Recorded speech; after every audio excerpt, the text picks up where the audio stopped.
Live from WRAL News headquarters in Raleigh, your number one source for local news. WRAL News, coverage you can count on. Our newsroom received the 911 tapes from a deadly shooting in Raleigh on Halloween. What witnesses told 911 operators about the crime? Plus, UNC is working to make sure that drinking water on campus is safe. An update on tests to ease the minds of teachers and staff. Plus, how safe is your shampoo? The urgent call from consumer groups to pull certain brands off the shelves. At noon, we now have the 911 calls from the deadly Halloween night shooting in North Raleigh. Good afternoon to you. I'm Jeff Hogan. And I'm Renee Chu. Thanks for joining us. New at noon, we now have the 911 calls from the deadly Halloween night shooting in North Raleigh. WRAL's Brian Schrader listened to those recordings and explains what they reveal. Brian. 3 boys shot on Halloween night while trick-or-treating, and just a couple of hours ago, we got the 911 calls from that night. 16-year-old Xavion Lawton Jr. was killed in the shooting. This all happened Monday night on Sumner Boulevard in North Raleigh. Now, in this first 911 recording, the caller is applying pressure to the gunshot wound of one of the victims when the dispatcher asks for details about the shooter. Hey, what about the person that shot him? He's nowhere near me. He ran. I don't know where he's at. She said she heard some people arguing, and that was it. I just heard someone fussing back and forth a little bit ago, but I can't identify where it's coming from. And that second clip that you heard there, that was a woman who called 911 later. She lived nearby, saying that her daughter heard a gunshot and it appeared that a bullet went through the wall and into her dresser. Now, Lawton's mother said the other 2 boys are expected to survive. So far, Raleigh police have not released any information about a suspect in the case. They are hoping to hear from anyone who has information that could lead them to the killer. Renee. A horrific night for those involved. Brian, thanks. And happening right now in the WRAL Live Center, we're hearing the 911 calls for the first time from a possible road rage incident in Hillsborough, where a 2-year-old suffered burn marks on his back after he was grazed by a bullet when he was sitting in the back of his father's truck. We want to take you out to video of the scene from that night. Happened on October 31st, and it happened near the Shell Quality Mart near Highway 70. Now, there were multiple calls to 911. I listened to a bunch of them. One caller reported to police that bullets were flying right past their home. When the officer asked them if any bullets hit their home, they say they did not think so, but a family member was outside and heard bullets hitting trees. This is an ongoing investigation. Ken Smith has also listened to the 911 calls. He'll have more coming up at 12:30. Just a short time ago, we got an update on lead testing at UNC Chapel Hill. More than 50 buildings have been tested. So far, lead was detected in 24 of those buildings. Monica Casey was at that UNC employee forum this morning. Monica, what did they discuss? Well, one big question faculty had today: when is the last time buildings on campus were tested for lead? Administrators don't have an answer for that because by law, they are not required to test. Now they are going building by building, though, with 54 tests complete and another 12 buildings on the schedule this week. Phases 1 and 2 are done. They're now working on phase 3, which includes any buildings constructed in or before 1990. Dr. Rebecca Fry at UNC is spearheading the testing effort. She reminded faculty today the populations most at risk from lead are developing fetuses and young children. Adults, the level that would be considered actionable would be 5 micrograms per deciliter. Good news, at this point, we have not had any concerning blood lead levels coming back from testing of students or staff. Now, the source of lead in the water can be from a fixture or the pipes. That differs building by building. UNC has also put water coolers where fountains have tested positive for lead levels to ensure that every building has drinking water. The university is also still offering free testing for students and faculty who are living or working in any of the affected buildings. And again, all of those tests have come back negative at this point. Jeff?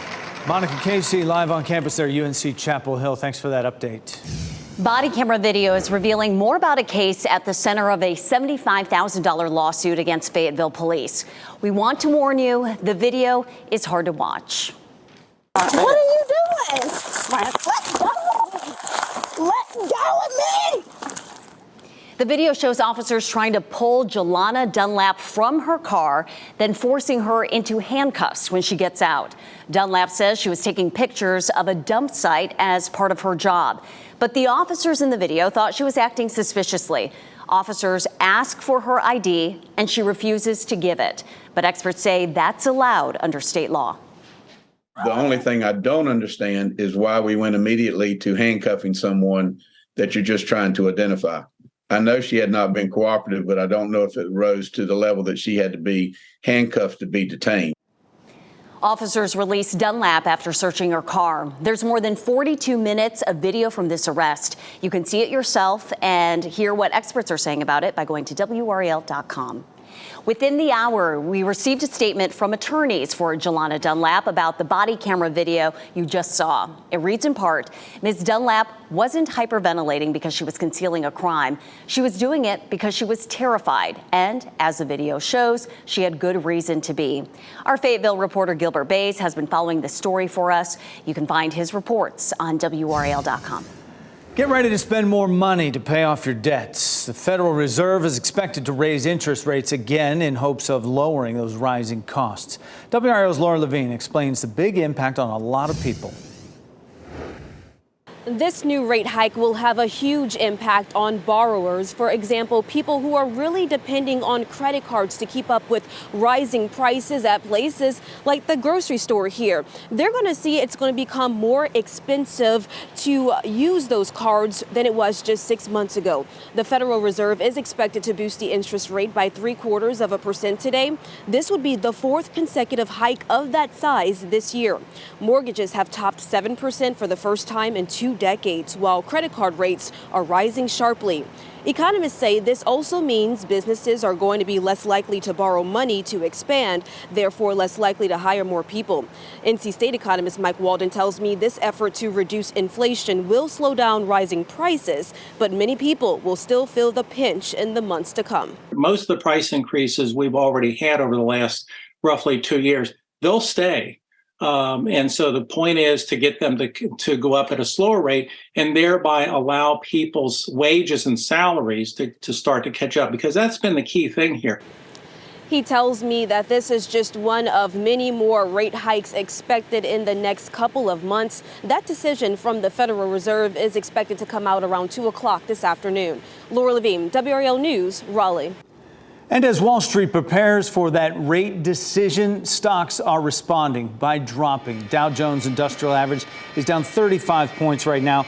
NASDAQ is down 102 points, and the S&P 500 is down 17 points this noon. And happening now in the WRAL Live Center, some exciting news for Dreamville fans. J. Cole and his Dreamville team just announced that they will be returning next year. The Dreamville Festival will officially return to Dorothea Dix Park next spring. The dates are April 1st and 2nd of 2023. This is video from a prior year. You can see how it attracts the crowds. I mean, it is such a huge event. Fans can sign up today for the Dreamville newsletter to gain exclusive access to discounted early bird tickets that are being released later on this fall. It's becoming an annual tradition. Michelle, thanks. A Fayetteville man who called 911 when his house was on fire did not make it out alive. The flames started just before 10:30 last night at this home on Windy Creek Way. Fire crews say the man called in the fire, and when they got to his house, it was too late. The 74-year-old man and his 2 dogs were dead. Crews will be at the house to figure out what started the fire. The Red Cross is helping at least 6 people after a cooking fire forced them out of their duplex. These pictures from the Durham Fire Department shows a response after 9 p.m. on Cherry Crest Drive. Everyone made it out safely, including 3 children. But firefighters say the flames did cause major damage. Investigators say the fire started after oil caught fire on a stove. CVS could become the first major pharmacy to reach a nationwide settlement over how it handled opioid prescriptions linked to the overdose epidemic. The company reached an agreement in principle that calls for it to pay about $5 billion over 10 years. But it did not admit liability or wrongdoing. Other pharmacies have reached agreements with individual states.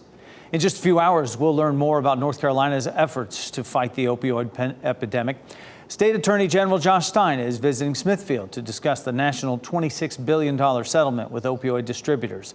Stein helped negotiate that settlement. North Carolina has already received the first few payouts from it. Stein's visit begins at 2:30 this afternoon. Former Vice President Mike Pence is making a stop in Raleigh today with just 6 days until the midterm election. He's campaigning for U.S. Senate candidate Ted Budd at a lunch fundraiser. He'll also take part in a roundtable discussion at the state GOP headquarters. Both events are private. Our WRAL NC Capitol team recently spoke with Budd and his Democratic opponent for the open Senate seat, Sherry Beasley. You can listen to them yourself by going to WRAL.com and searching On the Record. More than 1 million people in North Carolina have already voted in this midterm election. New data shows more than 92% of those votes were cast at early voting sites. The rest are mail-in ballots. Early voting ends this Saturday at 3 p.m. Polls will open again for Election Day, Tuesday, November 8th. Teachers and staff at Cumberland County Schools will get a boost to their holiday paychecks. The school board signed off on a $1,000 bonus last night. It will go to any employee who stayed through their contract this year and is still on the job by December 1st. The money will be paid out by December 16th. Meantime, next at noon, Delta pilots almost unanimously vote to go on strike. When this could happen and what it means for upcoming holiday travel. Also, Disney gives dibs to its streaming subscribers, what members can buy before the general public. Plus, new information in the case against the accused attacker of Paul Pelosi in San Francisco. The growing list of unfounded conspiracy theories. Elizabeth? Taking a live look at Andrew. Lots of cloud cover out here right now. Coming up, I'll show you why we're seeing so much cloud cover and if we'll see any rain from this system.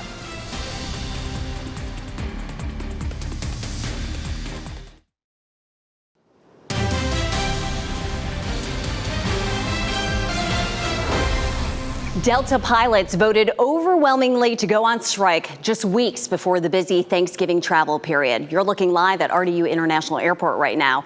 The pilots say their goal is not to strike, and they hope they can reach a deal over wages and work conditions. The union says Delta pilots are working under the same pay rates and benefits that were negotiated 6 years ago. Now they're dealing with staffing shortages and rising inflation.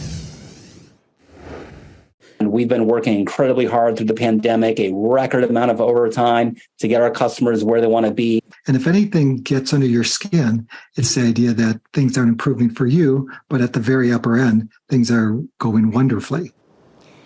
Industry experts say airlines will likely do what they can to avoid strikes. Given the many steps in the process, it's unlikely that Delta pilots would walk off the job before Thanksgiving. We'll see how it plays out. United Airlines needs mechanics and technicians, and it's starting a new apprenticeship program to fill the demand. United plans to hire 7,000 technicians in the coming years, and it plans to expand its fleet. And then it has to factor in retirements, which will reduce its ranks. United hopes these paid apprenticeships will create a labor pipeline so that the airline can keep up with travel demand. It's November and college basketball season is here today. Duke men's basketball will host an exhibition game against Fayetteville State at Cameron Indoor Stadium. It's the first game for new head coach John Shire after coach Mike Krzyzewski's retirement. This year, the Blue Devils come out ranked 7th in the country to start the preseason polls. Tip-off is 7 p.m. tonight. The Blue Devils season opener is November 7th. NC State men's basketball team is also holding its only exhibition match tonight against ahead of the start of the season. The Pack will face Lees McRae at PNC Arena. Tip-off is at 6 p.m. and tickets and parking at PNC are free. The Philadelphia Phillies are in the driver's seat in the World Series after a big win in Game 3. Bryce Harper got things started with this home run in the bottom of the first to put the Phillies ahead of the Houston Astros 2-0.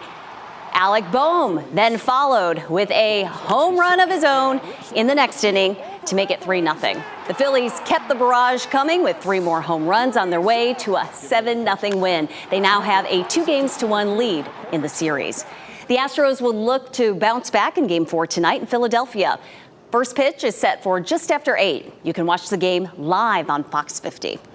Well, if you're feeling lucky, you better get on it. The Powerball jackpot tonight is worth an estimated $1.2 billion. It has a lot of people dreaming about what they would do if they were to win it. WRAL's Nia Harden went to a convenience store in Cary where people are trying their luck. The Parkway convenience store in Cary has already seen a number of people coming in to buy those Powerball tickets, and a lot of them have big dreams on winning the big prize. Monday was a big day. More than 131 million Powerball plays sold on Monday. And while we haven't seen a big Powerball winner in a few months, we had some North Carolinians who didn't walk away empty-handed. Just the recent Powerball drawing on Monday night, we had 3 different winners in North Carolina that won $150,000 and 3 different winners that won $50,000 prizes. So people do need to, keep in mind that even if they're not necessarily, winning the jackpot, there's still 9 different ways to win. The last North Carolina Powerball jackpot winner was back in 2019. And if you want to try your luck, all you have to do is go to a gas station or a store and you can let them know that you want to do the quick pick. They'll pick the numbers for you. You can watch the drawing live at 11 o'clock on WRAL News. Nia Harden, WRAL News in Cary.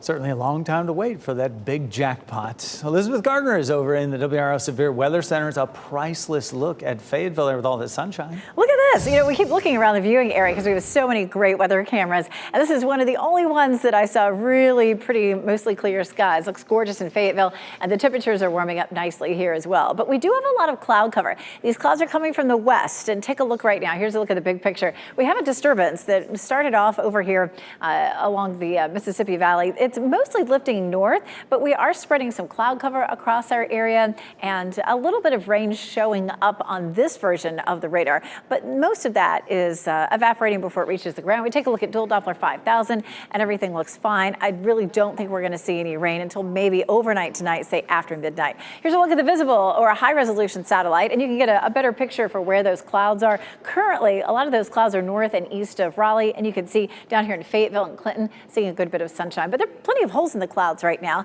As we get into the latter part of the afternoon, a lot of this cloud cover that's near Charlotte and Greensboro will start to slide a little bit closer to us. Here's a look at Futurecast, and you can see those clouds subtly starting to thicken up as we get closer to 5 o'clock, and you can also see a little bit of that rain showing up back to the west. Notice how it gets close to us around 9 o'clock. Maybe we see a quick shower in some of our western counties, Moore County here, for example.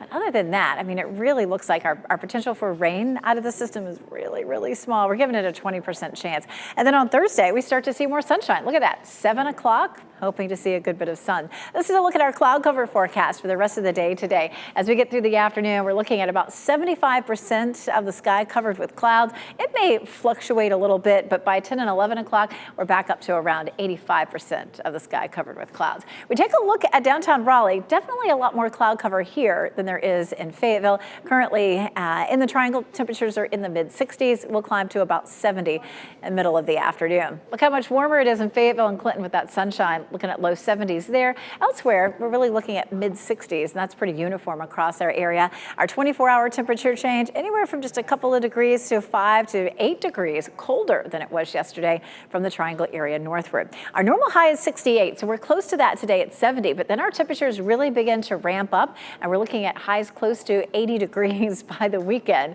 As we go through the month, we tend to see a big drop in our temperature from 68 to 58 for the average, and our average overnight low is 37. So we tend to see our temperatures starting to fall this time of year pretty rapidly, but not this week or next week. Look at all this warmth that starts to push in. The darker these colors are, the higher they are above normal. And we get into next week, same thing, a good chance of above normal temperatures and possibly above normal precipitation as well. So we go from low 70s into the upper 70s over the weekend, and we hold with some very warm temperatures into next week. Of course, we set our clocks back Saturday night as we go back to standard time this weekend. Elizabeth, thanks. Rising interest rates are going to have a big impact on your credit card payments. Tonight, 5 on Your Side's Keely Arthur breaks down how to make the most of your monthly payments and what you can expect to see change with this latest rate hike. Less than a week away from Election Day, and many local Asian American voters say they have been the victims of racist and hateful mailers full of disinformation. Tonight at 6, Matt Tallhelm looks into the claims and who is the organization behind them. It is a first for Broadway, the legendary entertainer who now has a theater named in her honor.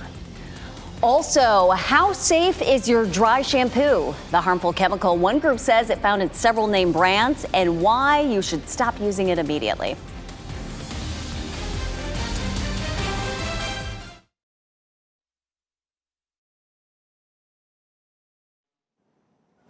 You'll soon see more electric car charging stations across North Carolina. The State Department of Environmental Quality is using nearly $7 million from a settlement with Volkswagen to add stations at 64 different locations. And that includes spots in Raleigh, Durham, Fayetteville, Dunn, Tarboro, and Henderson.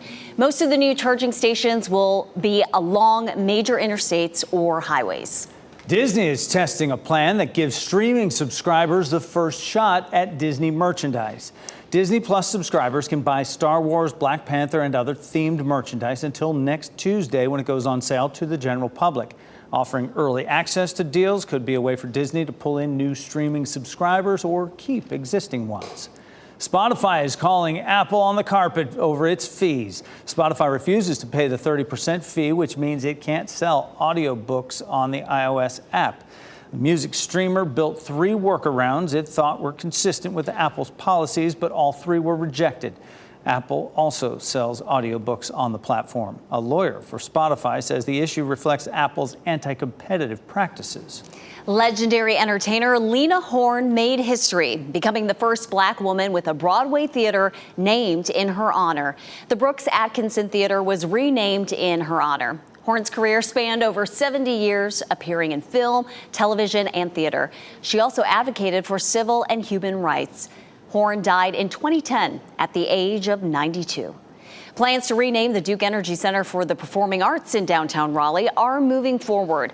City Council took a step forward last night in naming the center after building materials company Martin Marietta. The company will pay more than $500,000 per year over 20 years. The new name will be the Martin Marietta Center for the Performing Arts. Police are debunking conspiracy theories surrounding the violent attack on the House Speaker's husband. How officers are exposing the truth about the crime. Plus, in a matter of decades, tens of millions of people will have to leave their homes because of climate change. We'll visit 2 communities in the U.S. where those threats are already reality. First, here's a look at the winning lottery numbers.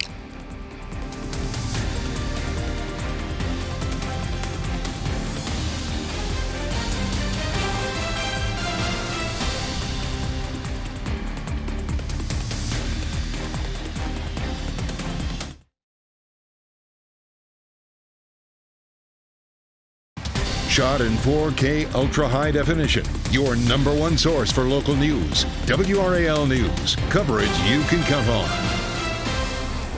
Breaking news now at 12:30. We're hearing the 911 tapes for the first time of a possible road rage incident in Orange County on Halloween. WRAL's Ken Smith listened to some of those calls. He joins us now with what he heard on the tapes. And Ken. Renee, you can hear how frantic these callers were. Some of the calls came in this incident as it unfolded on October 31st. In one of the calls, a neighbor reported coming outside, hearing bullets hitting trees in Orange County. Other callers described how one car rear-ended another car and how fast that driver was going. Well, this is video of the court appearance for the man accused in this road rage incident. Police say 41-year-old Kelly Long fired into another vehicle after chasing that car through Orange County. A father and son were in that car about to go trick-or-treating. Listen to what that dad told the 911 dispatcher when he called for help. I'm passing the Habitat for Humanity Restore. I was heading to Churton. Okay. Are you on Churton Street? I'm right here I'm about to pass the church, the Abundant Life Church, and I'm pretty sure this car just shot at me and my son is in the car. Well, police found a bullet lodged in the car seat where that toddler was sitting. That little boy suffered a small burn mark on his back. Look for more on this story online on WRAL.com, WRAL News Plus, and of course starting at 4 right here in WRAL. Renee. Ken, thank you. The attack on Paul Pelosi has been the subject of unfounded conspiracy theories, with former President Trump adding fuel to those rumors. President Biden is calling on Republicans to condemn the attack and reject misinformation surrounding it. NBC's Miguel Almaguer shares new information in the growing case against the accused attacker.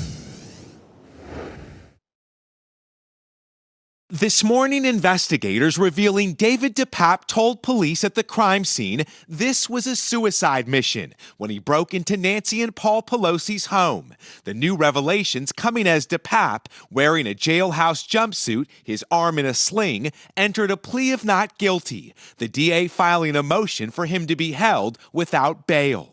Absolutely, I consider him to be dangerous. The new court documents say DePape told police nothing would stop him, despite knowing he was being recorded by Ring cameras and Pelosi's 911 call. DePape remained undeterred. The Washington Post, citing 3 sources familiar with how Capitol Police learned of the break-in, now reporting the department was alerted to the attack when an officer saw flashing red lights on cameras they had installed, later rewinding the live feed to see the intruder break into the home, the suspect's public defender.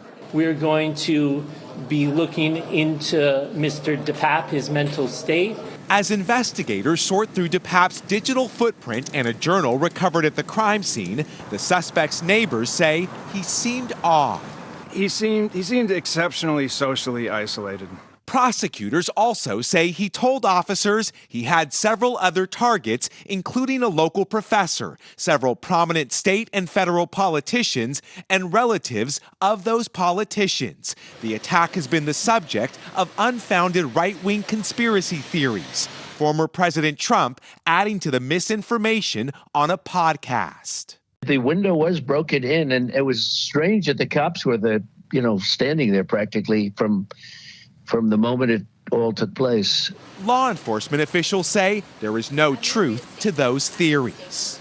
A vicious home invasion assault, prosecutors say carried out for political reasons.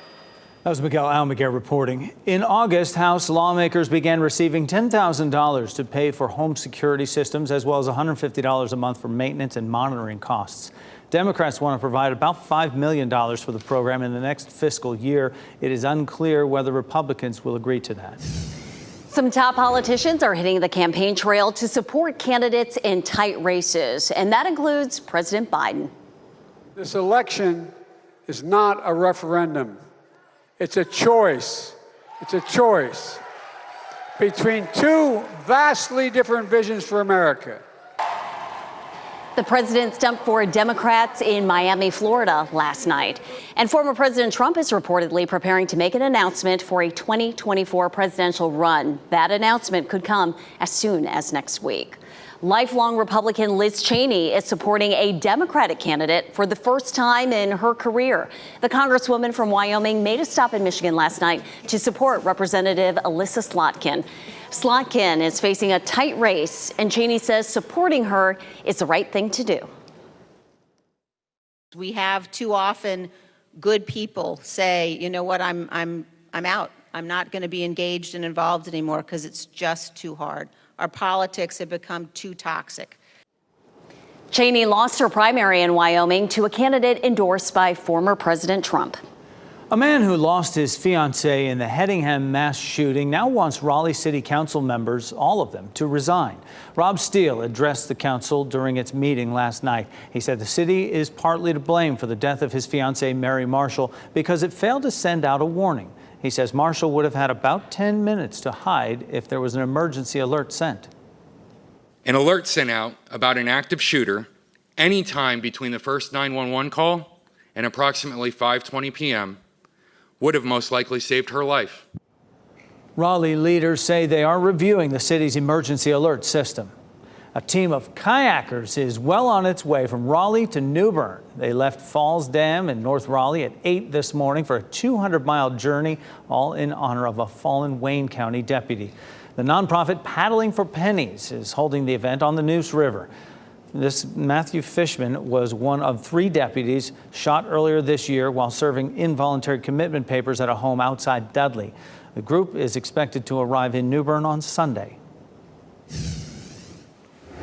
happening right now in the Live Center. Washington Commanders owner Dan Snyder says he is considering selling the team. He is talking to Bank of America to explore a possible sale. This is him and his wife here. Through a team statement, Dan and his wife Tanya announced this move. Snyder has been accused of fostering a toxic workplace by a House Oversight Committee last year. After an internal investigation, the NFL fined the team $10 million. Snyder handed control of the franchise's daily operations to Tanya, to his wife. He has denied these accusations, but they said in a statement in part, the Snyders remain committed to the team, all of its employees, and its countless fans to putting the best product on the field. The Commanders are valued at $5.6 billion. The NCAA National Championship team in women's cross country is getting a special field trip today. Governor Roy Cooper is hosting the team from NC State University at the Executive Mansion this afternoon. Wolfpack earned their first ever NCAA championship in women's cross country last November. It was their third national title overall. 3 North Carolina schools just made the list in the first college football playoff rankings. The UNC Tar Heels are number 17 in the rankings released last night. Wake Forest is ranked number 20. NC State is 21, and they'll settle it on the field this weekend. The Demon Deacons are coming to Carter Finley Stadium to play the Wolfpack Saturday night. We know many of you love using dry shampoos. They're such a time saver, right? But is what you're spraying onto your hair safe? The chemical in certain brands that's raising concern.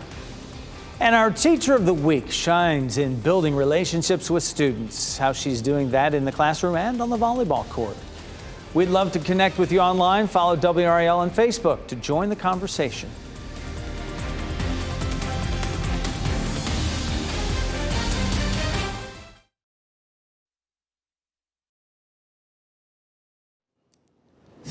If ongoing climate change persists, the devastation from natural disasters could trigger a mass migration. Jackie Ibanez introduces us to 2 communities here in the U.S. where climate change is already ruining lives. Over the next 30 years, natural disasters amplified by climate change are expected to drive roughly 143 million people worldwide out of their homes, according to a recent United Nations report.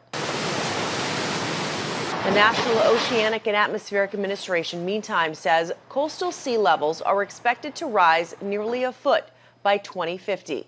Scientists like Jesse Keenan of Tulane University predict the increase will trigger the migration of nearly 50 million Americans. Heartbreaking just to know that they won't be able to live the life I did when I was a kid, because it won't be here. But for 2 communities in the U.S., climate change is already threatening their way of life.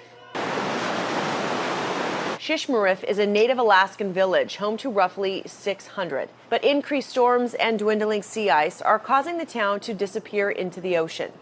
The worsening conditions are also impacting people's ability to hunt for their main sources of food. As that coastal erosion happens, the villages are getting closer and closer to the ocean to the point where waves are breaking through the communities. Meanwhile, in northern New Mexico, members of the Tewa tribe are facing extreme wildfires and drought. Destroying sacred land the tribe has lived and farmed on for thousands of years. Our grandkids will never see how it was before. It was Jackie Ibanez reporting. As these communities try to adapt, scientists say areas like the Northeast and Midwest could be popular regions for Americans to relocate if the effects of climate change get worse. If you're using certain dry shampoos, you could be putting your health at risk. A consumer group says some of those products contain a cancer-causing chemical, and those products may still be on store shelves. An independent research group tested more than 140 samples from 34 different dry shampoo brands, and it found 70% of them contained benzene. The organization is asking the FDA to recall the products and update its benzene regulation guidelines. Last month, Unilever recalled several dry shampoo brands containing the cancer-causing chemical. Whether you call it a pumpkin sun or a smiling sun, astronomers say it is no laughing matter, the damage the particles could cause here on Earth. Also, talk about a huge payoff for a little guy. 9-year-old wins a special reward thanks to his mother's sewing skills. The moving story behind this year's costume choice later.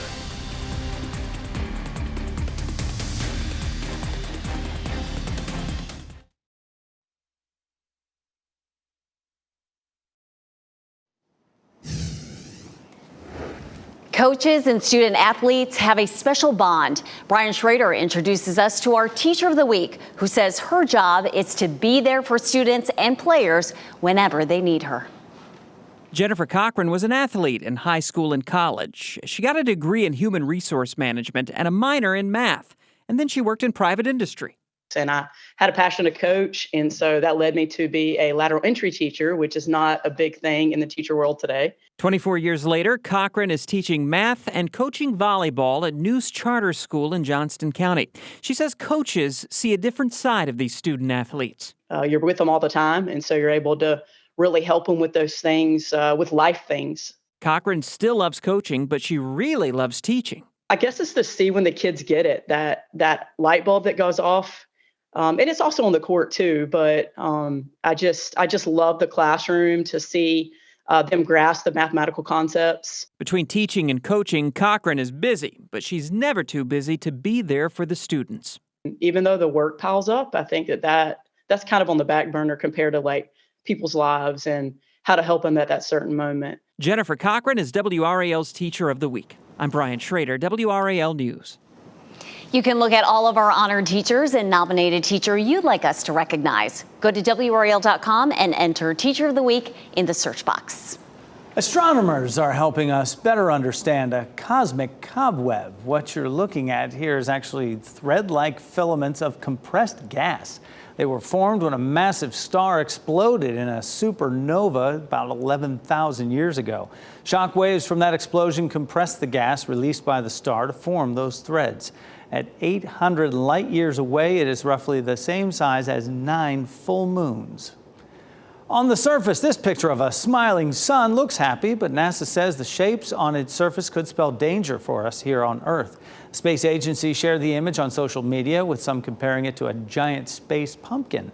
The dark patches are regions where fast solar wind gushes into space. Experts say small particles could arrive at Earth in huge quantities, causing disruptions in our communication systems and possibly damage electrical grids. Something to look at. Sounds horrifying, though. Elizabeth Gardner in the WRAL Severe Weather Center. Something much more calm out there, right? It is. It's misleading, isn't it? It's a nice little smile on that sun's face, right? Hopefully it won't be too bad. We do see electromagnetic storms fairly often, and they tend to affect folks up closer to the poles more than they do around here. But we'll see how all that goes. In Apex, we're seeing almost a perfect mix of sun and clouds. We call that partly cloudy, and that sunshine is feeling very nice. Temperatures are starting to warm into the upper 60s. But we do have this disturbance. It's back to the west. The bulk of this is going to continue to move up here through Kentucky and toward the Ohio Valley, but it is dragging some clouds across our area, and rain is showing up here on the radar, but most of that is elevated and it is evaporating before it reaches the ground. We've not seen any of that on dual Doppler 5000 radar. But what we do see is cloud cover that continues to thicken up as we get into the afternoon. We pause it there at 5 o'clock, seeing some of those showers making it to the ground back to our west, and possibly later on this evening, an isolated shower rolls through here, but it would be isolated at best. We tend to see a slightly better chance as we get into the weekend. Here's a look at Friday morning. We're going to have a flow that comes off the Atlantic, and of course that's going to bring the moisture in. We have a small chance of a late day shower on Friday, mainly closer to the coast, maybe some of our eastern counties. And then a lot of that, as it continues to move back up into the mountains, a lot of that cooler, moist air begins to back up against the mountains and could bring an isolated shower. There's 5 o'clock on Saturday, a small chance in our western counties. And then this cold front comes on in and switches everything up, making our temperatures a little bit warmer, and also brings us a slight chance of a shower on Sunday. Right now, we're giving it a 20% chance, but if you do have outdoor plans on Saturday or Sunday, keep checking back in case we have to bump that up a little bit. Hopefully we won't, but we're just kind of watching the timeline for those light showers. Tracking now to hurricanes. We have a Hurricane Lisa and Hurricane Martin, neither of those affecting the United States. Martin, interesting. It's moving to the northeast at 26 miles per hour. It is flying with winds at 75 miles per hour. It may become Category 2 by Thursday morning. Interestingly enough, as it moves up here into the North Atlantic, it holds on to Category 1 hurricane strength all the way up through, say, Thursday, even as it moves up here close to Greenland, which is unusual. It may then sort of swing over toward some of these islands. Of course, we got Britain and and Ireland right here. It doesn't look like it's going to make landfall there, but could make for some rough surf. Not that anybody's swimming there, but still, we're going to see that storm offshore. Hurricane Lisa about to make landfall right now here in Belize. Most likely here in the next couple of hours, it will be making landfall. Winds at 80 miles per hour. It's moving west at 14. It will continue to move across parts of Mexico and then dissipate there in the Bay of Campeche. We take a look at our 7-day forecast. Things are pretty quiet for us. Again, we do have some warm temperatures in our forecast for the weekend. We go back to daylight time, and looking ahead to Tuesday for Election Day, it looks nice. Thanks, Elizabeth. A little costume creativity with a big payoff. After the break, the unexpected gift a 9-year-old earned thanks to this year's costume choice. First, here are the winning Mega Millions numbers from last night: 5, 9, 15, 16, and 17. The Mega Ball is 25, and the Mega Plier is 3.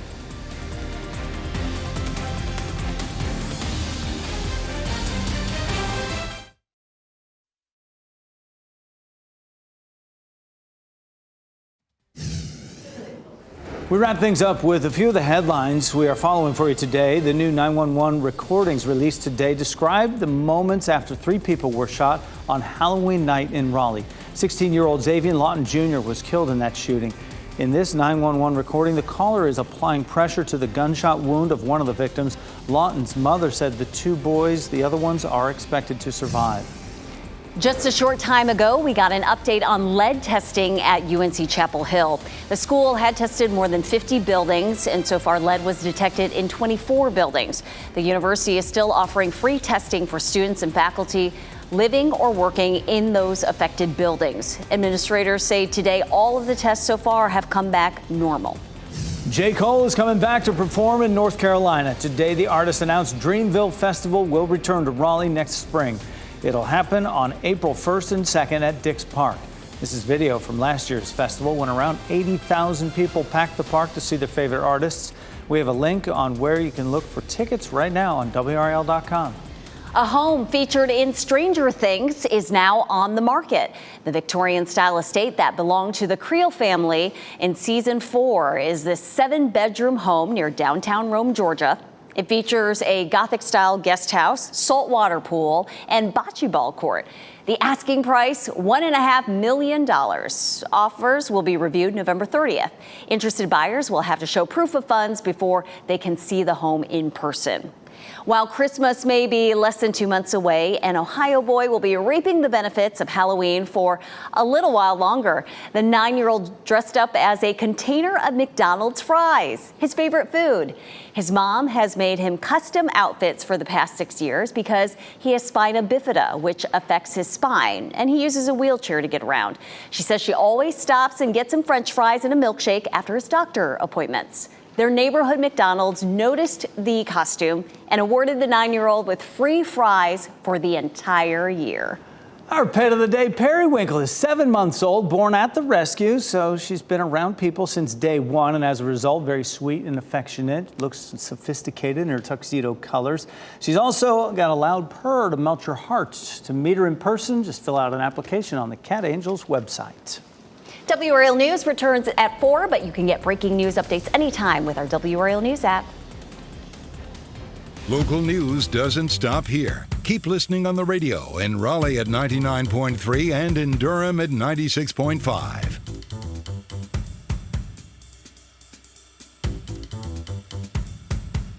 Your number one source for local news. This is WRAL, coverage you can count on. Good afternoon. I'm Michelle McConaughey. Body camera video is revealing more about a case at the center of a $75,000 lawsuit against Fayetteville police. Within the last few hours, attorneys for Jelana Dunlap, the woman involved, released a statement responding to that body camera video. It reads in part, Ms. Dunlap was not hyperventilating because she was concealing a crime. She was doing it because she was terrified. And as the video shows, she had good reason to be. Our Fayetteville reporter Gilbert Bays has been following the story for us, and you can find his reports on WRAL.com. And in less than an hour, we'll learn more about North Carolina's efforts to fight the opioid epidemic. State Attorney General Josh Stein is visiting Smithfield to discuss the national $26 billion settlement with opioid distributors. Stein helped negotiate that settlement. North Carolina has already received the first few payouts from it. Stein's visit begins at 2:30 this afternoon. And now let's get an update on today's forecast. Meteorologist Amy Wilbeth is in the WRAL Severe Weather Center. A cloudy day, but a nice day. It feels comfortable outside. We do have the clouds over downtown Raleigh, pretty color with the fall leaves there.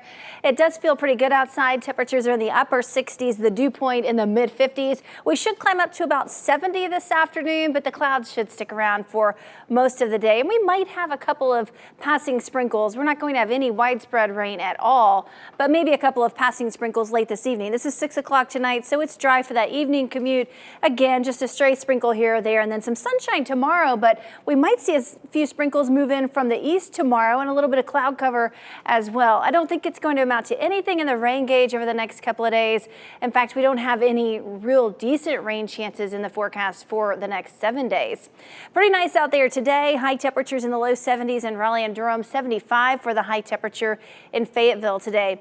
Overnight tonight, we'll have partly cloudy skies. Temperatures will be a little chilly up in Roxborough, 48 degrees in Roxborough tonight, low 50s in and around the Triangle, and maybe mid-50s down to the south, 55 for the low in Fayetteville. Tomorrow will be very similar to today. I do think we'll have a little bit more sunshine tomorrow. Temperatures will be pretty comfortable in the low 70s in Raleigh and Durham, 75 for the high in Fayetteville. The normal this time of year is 68, so we'll be above that, and it will stay quite warm through the weekend. We'll climb up to 76 Friday. I know we have some Friday night football games again. The weather looks great for that. And then check out Saturday and Sunday. High temperatures approaching 80, and that's getting fairly close to some record high numbers. We will have to set those clocks back an hour Saturday night before you go to bed. Just remember to do that. And then as we get another work week started, it's warm on Monday, 79. And good news for Election Day. That's on Tuesday. The weather's looking really good. Partly cloudy with temperatures in the mid-70s. Michelle? All right, thank you, Amy. You're watching NBC News Daily on WRAL. We're back in 60 seconds with more local news.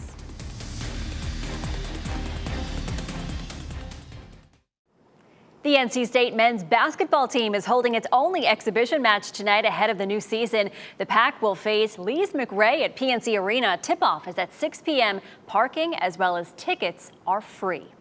And Powerball Mania is in full swing. Ticket sales are booming ahead of tonight's historic drawing. Today on WRAL News at 4, we'll show you why the winner will only be a billionaire for seconds.